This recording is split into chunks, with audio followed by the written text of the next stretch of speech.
Hello and welcome to AK Mishra e learning. इस वीडियो में हम बात करेंगे डेमोग्राफिक डिविडेंड की, और बात इसलिए करेंगे क्योंकि एक रिपोर्ट आई है मैकेंजी एंड कंपनी की,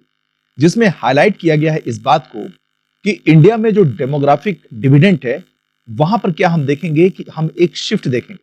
और शिफ्ट का मतलब यहां पर यह होगा कि डेमोग्राफिक डिविडेंड से इंडिया कैसे धीरे धीरे ओल्ड एज की तरफ बढ़ेगा। यहां पर यह भी बात कही गई है कि 2050 मतलब वह जो दशक होगा, उस दशक तक इंडिया में जो सपोर्टिंग पॉपुलेशन है, मतलब जिसको सपोर्ट की जरूरत पड़ती है, तो अगर हम उसके रेशियो की बात करें तो एडवांस इकोनॉमी के हो सकता है कि वहां पर आ जाए, उसके बराबर आ जाए। तो कुल मिलाकर यहां पर यह है कि यह शो करता है कि इंडिया का जो पॉपुलेशन है वह कैसे एजिंग की तरफ बढ़ रहा है। रही बात डेमोग्राफिक डिविडेंड की, तो इसका मतलब यहां पर यह होता है कि पूरी आबादी में जो वर्किंग एज पॉपुलेशन होता है, और वर्किंग एज पॉपुलेशन का मतलब है 15 से 64 साल तक, ये जो एज है, अगर इसकी संख्या ज्यादा है नॉन वर्किंग एज पॉपुलेशन, मतलब जिस पॉपुलेशन को सपोर्ट की जरूरत पड़ती है, और वह जो पॉपुलेशन है वह है 14 साल या उससे कम उम्र का, या 65 साल या उससे ज्यादा का, तो यह जब स्थिति होती है किसी भी देश में पॉपुलेशन की, तो उसे हम कहते हैं डेमोग्राफिक डिविडेंड। अब जब हम बात करते हैं मैकेंजी एंड कंपनी के मेजर हाइलाइट्स की, जिसमें फर्स्ट यहां पर इंपैक्ट ऑन इकोनॉमिक ग्रोथ। यहां पर यह बात कही गई है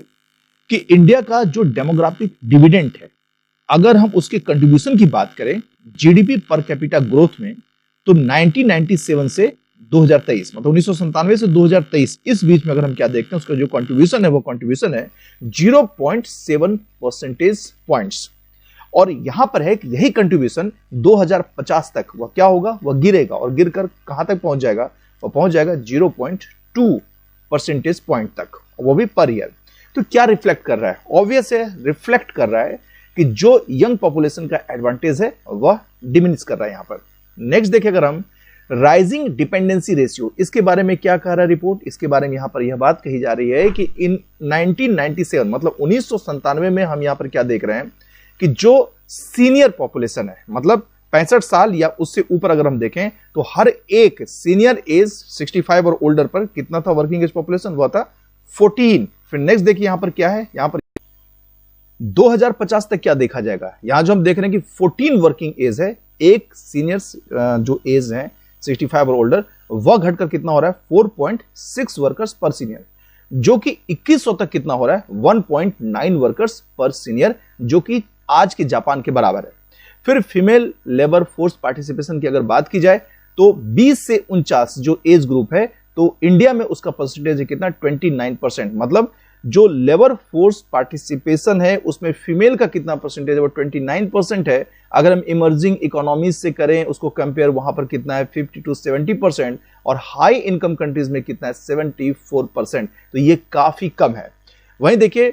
फर्टिलिटी रेट और पॉपुलेशन ट्रेंड की, तो यहां पर यह है कि इंडिया का जो फर्टिलिटी रेट है वह है 1.98 चिल्ड्रन पर वुमेन, जो कि रिप्लेसमेंट रेट जो होता है 2.1 उससे कम है। और यूएन का जो प्रोजेक्शन है उसके अकॉर्डिंग अगर हम बात करें, तो इंडिया का पॉपुलेशन वह 2061 में पीक पर होगा, और वह कितना होगा 1.7 बिलियन, और यहां से जो इंडिया का पॉपुलेशन वह डिक्लाइन करेगा, और इस सेंचुरी के एंड तक इंडिया के पास जो पॉपुलेशन होगा वह क्या होगा मोर देन ट्वाइस, और किसका, तो जो चाइना का पॉपुलेशन है उससे। फिर नेक्स्ट देखिए, इसमें रिकमेंडेशन है, रिकमेंडेशन में यह बात कही गई है कि अगर इंडिया यह चाहता है कि जो इकोनॉमिक कंसिक्वेंस है डेमोग्राफिक शिफ्ट का, अगर वह जो निगेटिविटी उसमें देखी जा रही है उसको डिले करना चाहता है, तो उसका एक ही उपाय है, वह उपाय है कि फीमेल लेबर फोर्स पार्टिसिपेशन को कैसे जल्दी से जल्दी बढ़ाया जाए, यह रिकमेंडेशन किया गया। मतलब कुल मिलाकर यहां पर अगर हम देखें तो निचोड़ ये इस बात की है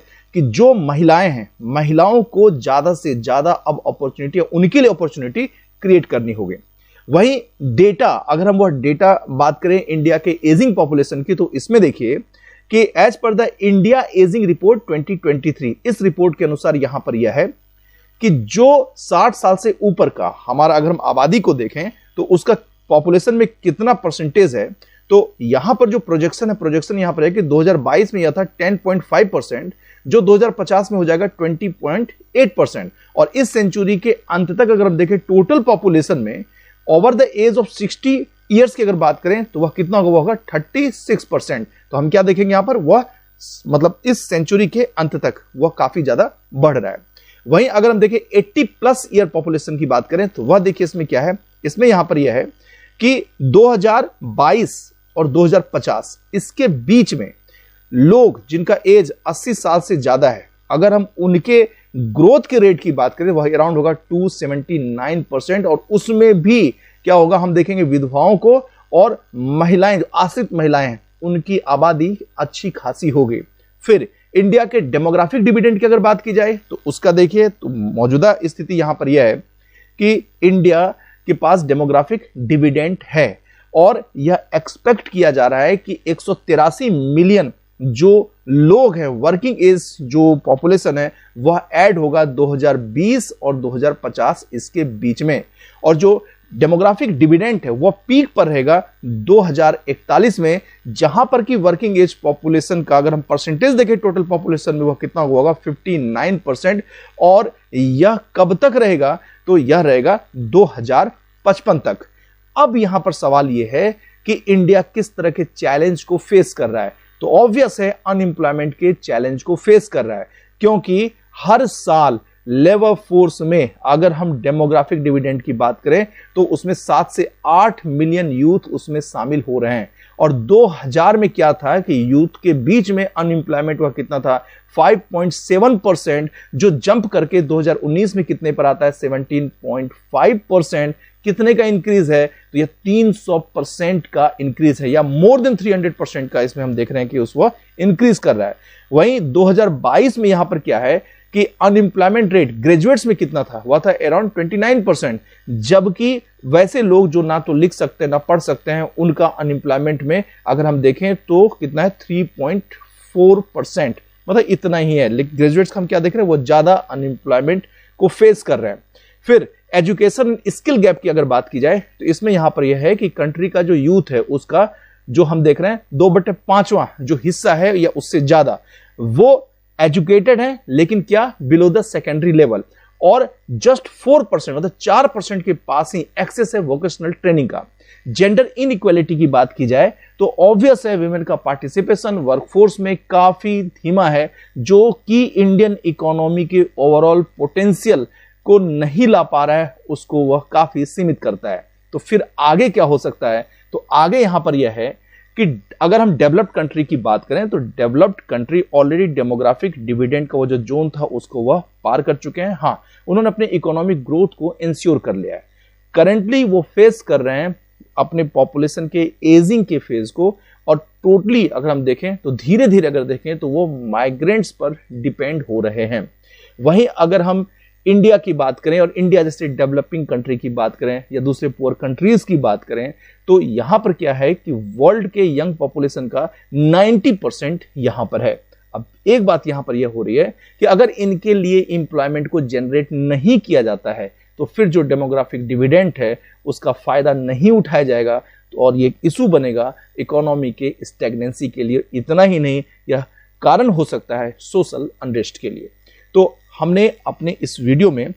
मैकेंजी एंड कंपनी का डेमोग्राफिक डिविडेंड से रिलेटेड जो एक रिपोर्ट आई थी उसको देखा, उसके अलावा उसके इर्द गिर्द जो भी इंपॉर्टेंट कॉन्सेप्ट थे उसको भी हमने देखा, या डायमेंशन था उसको भी हमने देखा। इसके साथ ही इस वीडियो को हम यहीं कंक्लूड करते हैं। Thank you.